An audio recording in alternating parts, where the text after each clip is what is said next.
जय हिंद, नमस्कार। अग्निवीरों के पहले बैच के 4 साल पूरे होने से पहले भारत सरकार ने अग्निवीरों के लिए एक बड़ा फैसला लिया है। इसको लेकर कैबिनेट सचिवालय द्वारा एक अधिसूचना भी जारी कर दी गई है, जिसमें बताया गया है कि भारत सरकार कारोबार का बंटवारा नियम 1961 में 381वां संशोधन किया गया है।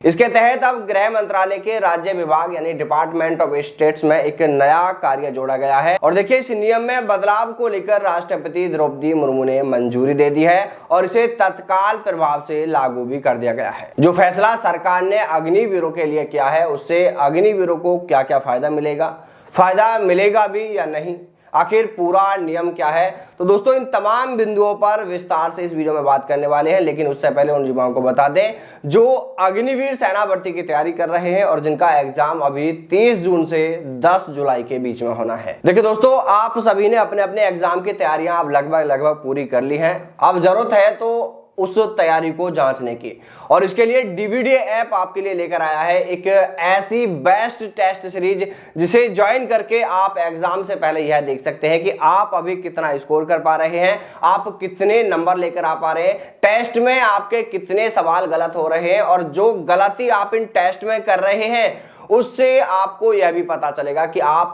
कौन कौन से किस तरह के सवाल गलत कर रहे हैं, किन सवालों का आपने गलत आंसर किया है, और फिर उसका सही आंसर भी आप जान सकेंगे ताकि आप एग्जाम में वो गलती करने से बच सके जो आपने टेस्ट में की है। तो दोस्तों, इस तरह इस टेस्ट सीरीज को ज्वाइन करके आप अपने एग्जाम की तैयारी को जांचने के साथ साथ में उस तैयारी को और बेहतर कर सकते हैं। टेस्ट सीरीज ज्वाइन करने के लिए आप अभी प्ले स्टोर से डीवीडी ऐप डाउनलोड कर सकते हैं। लिंक आपको वीडियो के डिस्क्रिप्शन बॉक्स में और कमेंट बॉक्स में दे दिया गया है। तो चलिए अब बात करते हैं पूर्व अग्निवीरों के लिए सरकार के इस बड़े फैसले पर।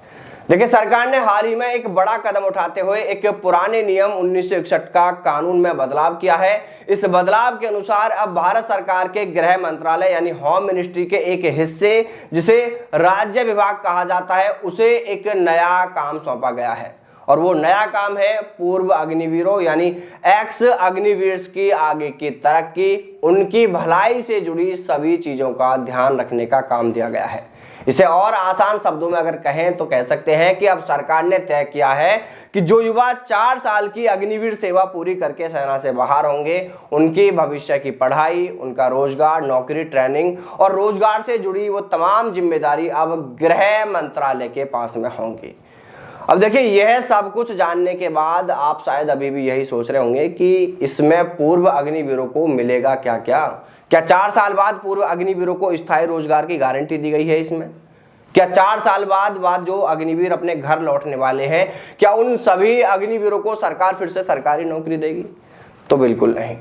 देखिए, इसमें ऐसा कुछ भी नहीं कहा गया है। इस अधिसूचना में सिर्फ कोऑर्डिनेटिंग एक्टिविटीज यानी कि समन्वय करने का उल्लेख किया गया है, यानी अब भी सीधी जिम्मेदारी या रोजगार की गारंटी नहीं दी गई है।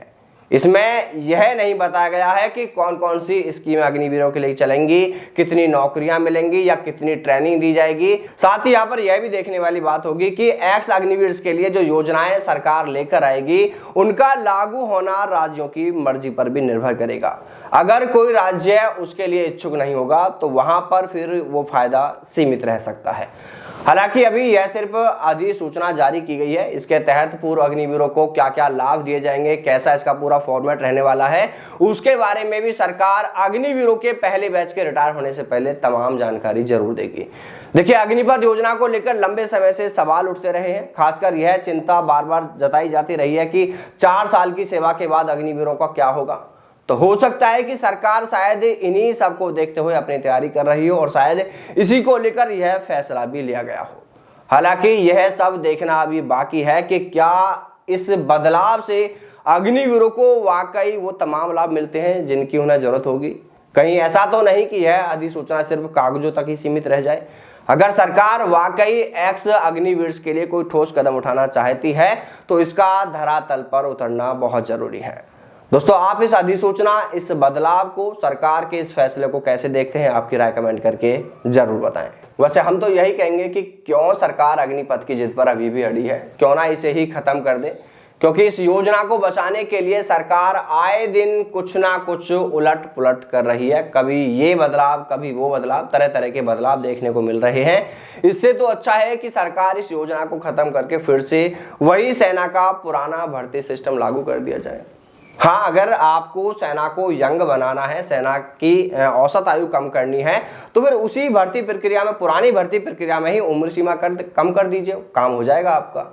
अगर सरकार भविष्य के खतरों को देखते हुए देश के सभी नौजवानों को, सभी युवाओं को सेना की ट्रेनिंग कराना चाहती है, ऐसी मंशा रखती है, तो फिर आप अलग से एक ऐसी योजना शुरू कर दीजिए जिसमें सभी के लिए 1 साल या 2 साल की सेना की ट्रेनिंग कंपलसरी कर दीजिए, तो भी काम हो जाएगा।